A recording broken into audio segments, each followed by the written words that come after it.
तो इसमें पूरे टॉप 10 में ग्वालियर से 9 लड़के हैं, जिनका सेंटर 2 लोगों बस का सेंटर भोपाल में था, बाकी 7 का सेंटर एनआरआई कॉलेज में था।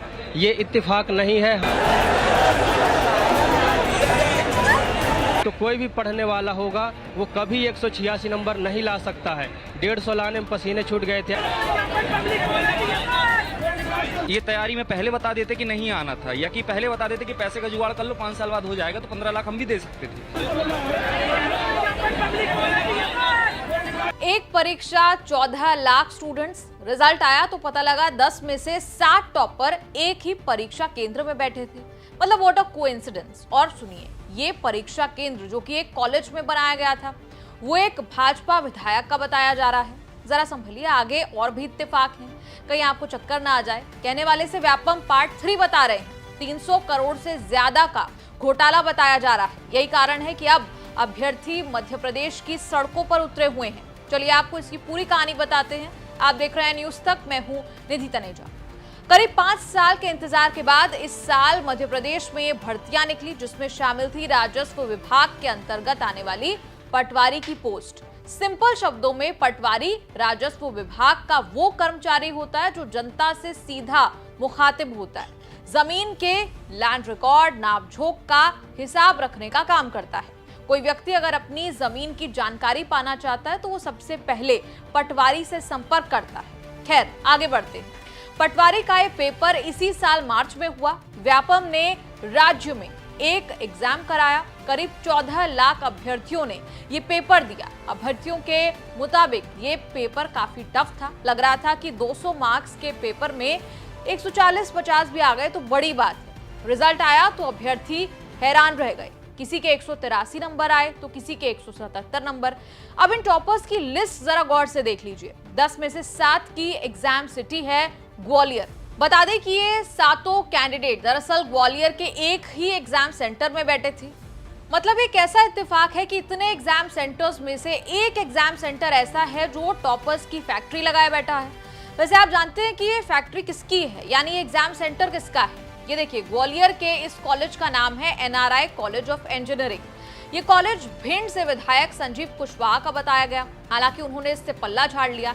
संजीव कुशवाहा की माने तो परीक्षा करवाने में कॉलेज की कोई भूमिका नहीं है। कॉलेज ने सिर्फ अपनी बिल्डिंग और कंप्यूटर्स मुहैया कराए, परीक्षा तो एजेंसी कराती। आपके एनआरआई कॉलेज का मामला सामने आया है। कांग्रेस आरोप लगा रही है कि आपकी मिली भगत है। अब कांग्रेस का तो आरोप लगाने का काम है, उनको कुछ करना धरना नहीं है, और उसमें परीक्षा कराने वाले कोई और है, उससे कॉलेज का कोई लेन देना नहीं है। वो कह रहे हैं कि लेकिन इसमें घोटाला हुआ और आपके कॉलेज का ही नाम आ रहा है। तो मैंने बताया ना, कॉलेज के इससे कोई लेना देना नहीं है। तो ये प्रोसेस क्या होती है? ये उसकी जानकारी हमें नहीं है। मैंने कहा ना कि परीक्षा कराना कॉलेज का काम नहीं है, वो अन्य एजेंसी कराती है, वो उनका काम है, आप उनसे पूछिए। नहीं, अगर कोई गलत है तो होना चाहिए जांच, उसमें क्या बात है। लेकिन उम्मीदवार हो या विपक्षी कांग्रेस पार्टी, सभी लोग शिवराज सिंह चौहान सरकार से सवाल पूछ रहे हैं, क्या पहले से कोई सेटिंग थी? याद रहे कि ये आरोप है, सरकार का पक्ष हम आपको आगे बताएंगे। इसकी टॉप 10 की लिस्ट व्यापम से निकलवाई तो इसमें पूरे टॉप 10 में ग्वालियर से 9 लड़के हैं, जिनका सेंटर 2 लोगों बस का सेंटर भोपाल में था, बाकी 7 का सेंटर एनआरआई कॉलेज में था। ये इत्तेफाक नहीं है। हम भी बहुत सालों से तैयारी कर रहे हैं। आप किसी भी मध्य प्रदेश के अभ्यर्थी या कोचिंग संचालकों से पूछेंगे तो कोई भी पढ़ने वाला होगा वो कभी 186 नंबर नहीं ला सकता है। 150 लाने में पसीने छूट गए थे। अगर वो लाए हैं तो मीडिया के सामने आए और किस कोचिंग में है, कहां से पढ़े हैं, इसका तो जवाब दें। कोई कोचिंग वाले नहीं बता पा रहे कि वो कहां से पढ़े हैं। यहाँ आपको ये भी बता दें कि ये परीक्षा एग्जाम सेंटर्स पर जाकर होती है। इसमें कंप्यूटर्स मुहैया कराए जाते हैं और अभ्यर्थी कंप्यूटर्स पर एग्जाम देते हैं। एग्जाम सेंटर्स पर सीसीटीवी की निगरानी रहती है। इन स्टूडेंट्स की आइडेंटिटी को एडमिट कार्ड्स के जरिए चेक किया जाता है। लेकिन जैसा मैंने शुरू में कहा, इत्तेफाक और भी है। अब हिंदी में किए गए इन मासूम से दस्तखत को देख लीजिए। ज्यादातर हम दस्तखत अंग्रेजी में आजकल लोग करते हैं, लेकिन ये सारे दस्तखत आपको हिंदी में दिखाई देंगे, वो भी सीधे सपाट। ऐसे में उम्मीदवारों का ये सवाल है कि ऐसे साइन क्या जानबूझकर किए गए ताकि कोई भी कॉपी कर सके, कोई भी किसी की जगह आकर पेपर दे सके। दूसरा दावा तो यह भी किया जा रहा है कि जो अभ्यर्थी अंग्रेजी में दस्तखत तक नहीं कर पा रहे थे वो टॉपर कैसे बन गए। पूछने वालों ने यह भी पूछा कि टॉपर लिस्ट क्यों नहीं जारी की गई और जब हुआ तो उस पर डेट पुरानी क्यों थी। उधर उम्मीदवारों ने एक जरूरी बात और कही, आंसर की जो कि नतीजों से पहले जारी की जाती है उस पर भी सवाल खड़े किए। छात्रों के मुताबिक आंसर की में कुछ जवाब गलत थे, लेकिन वो सवाल हटाए नहीं गए बल्कि सही सवालों को हटा दिया गया। मतलब पूरी मेरिट लिस्ट गड़बड़ हो गई, ऐसे आरोप हैं। अब ये सब सुनकर आपको भी अक्षय कुमार का वो डायलॉग याद आ रहा होगा, सब इत्तेफाक है क्या? ये तैयारी में पहले बता देते कि नहीं आना था, या कि पहले बता देते कि पैसे का जुगाड़ कर लो 5 साल बाद हो जाएगा, तो 15 लाख हम भी दे सकते थे।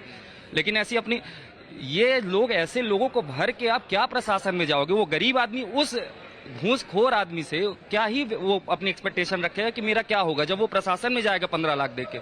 आप तो एक ऐसी फौज खड़ा कर रहे हो जो आज के 5 साल भविष्य पूरा, मतलब आप सोचो प्रशासन का भविष्य खराब करेगा। वो जहां भी होगा, पटवारी होगा, वो तहसीलदार होगा, वो आगे बन के आरआई बनेगा, वो पुलिस में होगा। अगर वो घूस खा के जाएगा तो वो कैंसर का बीमारी करेगा, वो जो है कैंसर जैसी बीमारी फैलाएगा और उस तरह नष्ट हो जाएगा। ये सब कुछ नष्ट कर रहे हैं ये लोग। इत्तेफाक की एक छोटी सी कहानी और है। वैसे जब न्यूज तक की टीम वहां पहुंची तो वहां एक गार्ड मौजूद थे, उन्होंने क्या कहा सुनिए।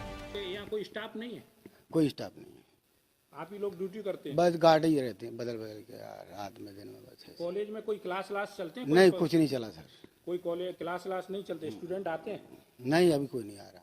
तो कौन किसके लिए, जैसे यहाँ क्या अरे परीक्षा? पहले ही परीक्षा वही जब ही चली, बस परीक्षा बराबर? जब हम थे नहीं, हम तो अभी 1 महीने से आए हैं। मतलब इस कॉलेज में परीक्षाएं चलती हैं? परीक्षा भैया थी ना। कांग्रेस पार्टी भी इसे लेकर अब भाजपा पर हमलावर है। कांग्रेस नेता राहुल गांधी ने भी इस मामले पर ट्वीट करते हुए कहा, मध्य प्रदेश में भाजपा ने युवाओं से बस चोरी की है। पटवारी परीक्षा घोटाला व्यापम घोटाला 2.0 है, जो प्रदेश के लाखों युवाओं के भविष्य के साथ खिलवाड़ है। पहले भाजपा ने जनता की चुनी हुई सरकार चोरी की, अब विद्यार्थियों से उनका हक, युवाओं से रोजगार चोरी कर रही है। प्रियंका गांधी ने ट्वीट कर लिखा, मध्य प्रदेश की भाजपा सरकार के शासन में एक बार फिर भर्ती में घोटाले की खबर आ रही है। नौकरियों के लिए पदों की लाखों रुपए में बोली लगाए जाने की खबरें हैं और सरकार जांच कराने में क्यों कतरा रही है? भर्ती घोटालों से जुड़े होने के आरोप में भाजपा नेताओं का नाम ही क्यों सामने आता है? नौकरी के लिए भर्तियों में केवल घोटाले ही घोटाले हैं। भाजपा सरकार लाखों युवाओं का भविष्य अंधकार में क्यों डाल रही है? मध्य प्रदेश के पूर्व मुख्यमंत्री कमलनाथ ने लिखा, व्यापम नर्सिंग आरक्षक भर्ती, कृषि विस्तार अधिकारी और ऐसी ही कितनी ही भर्ती परीक्षाओं के ने अंत में घोटाले का रूप लिया है। नौकरी देने के नाम पर भर्ती घोटाला करना शिवराज जी की सरकार का चरित्र बन गया है। इनसे तो जांच की मांग करना भी बेकार है, क्योंकि हमेशा बड़ी मछलियों को बचा लिया जाता है। मेरी मांग है कि कोई स्वतंत्र एजेंसी मामले की जांच करे और उन लाखों बेरोजगारों के साथ न्याय करे जो कि इन प्रतियोगी और भर्ती परीक्षाओं में शामिल होते हैं। मध्य प्रदेश अब भ्रष्टाचार से मुक्ति चाहता है। उधर इस मामले को लेकर बीजेपी की तरफ से सफाई आई है। राज्य के गृह मंत्री नरोत्तम मिश्रा ने किसी भी घोटाले से साफ इनकार किया है। उन्होंने कहा कि किसी ने भी एक ही शिफ्ट में परीक्षा नहीं दी है। इन्होंने अलग अलग शिफ्ट्स में ये परीक्षा दी। ये भी कहा कि एक एक सवाल, एक एक जवाब की एक एक क्लिक रिकॉर्ड होती है। टॉपर्स ने हिंदी में दस्तखत करने पर भी उन्होंने कहा कि इस देश में हिंदी में दस्तखत करने पर कांग्रेस सवाल उठा रही है। मैं झूठ की श्रृंखला थोड़ा आपके सामने लाना चाहता हूं। ये जो 7 टॉपर हैं, इनमें से किसी ने भी एक ही शिफ्ट में परीक्षा नहीं दी है, अलग अलग शिफ्ट में परीक्षा दी।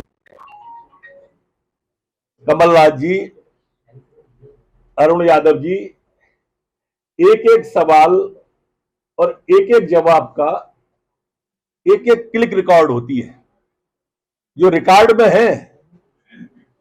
मांगो तो, क्यों नहीं मांग रहे पूरा रिकॉर्ड? क्योंकि आपका झूठ सामने आ जाएगा। लिखित में दो जो भी चाहिए, जबानी जमा खर्च मत करो। कितना शर्मनाक होगा कि इस देश में हिंदी में दस्तखत करने पर कांग्रेस सवाल उठा रही है, कमलनाथ जी सवाल उठा रहे हैं। ये जवानी जो लुटियंस में निकाली है ना, इटालियन संस्कृति में जो रंग बस गए हैं। अरे हिंदुस्तान में, मध्य प्रदेश में, जिसमें मेडिकल की पढ़ाई हिंदी में होने लगी, जिसमें इंजीनियरिंग की पढ़ाई हिंदी में होने लगी, वहां हिंदी में दस्तखत नहीं होंगे तो क्या इटालियन में दस्तखत होंगे? अगला आप झूठ स्वतः सुन लो। आपने जो कहा है कि मार्कशीट इन सब की अगर आप देख लेते तो आपको शायद ये झूठ नहीं बोलना पड़ता। हम जानना चाहते हैं इस पूरे मसले पर आपका क्या कहना है, क्या राय है आपकी, कमेंट्स में लिखकर जरूर बताएं और देखते रहिए न्यूज़ तक।